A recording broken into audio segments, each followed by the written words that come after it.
Marami namang mga leader o church leader na hindi nagsasabi ng katotohanan, na hindi nagbabala sa mga taong ganito.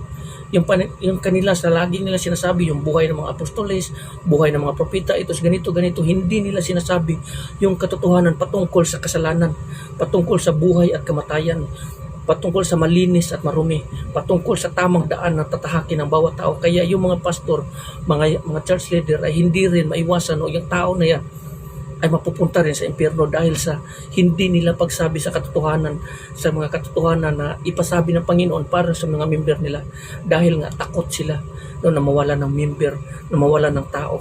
Yun yung kinatatakot nila.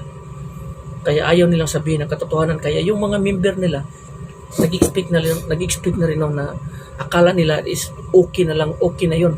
Tumatahak na sila sa tamang daan na okay na yun, na makapagsamba ka, okay na yun. Kasi yun yung sinasabi palagi ng mga church leader, na magsamba ka.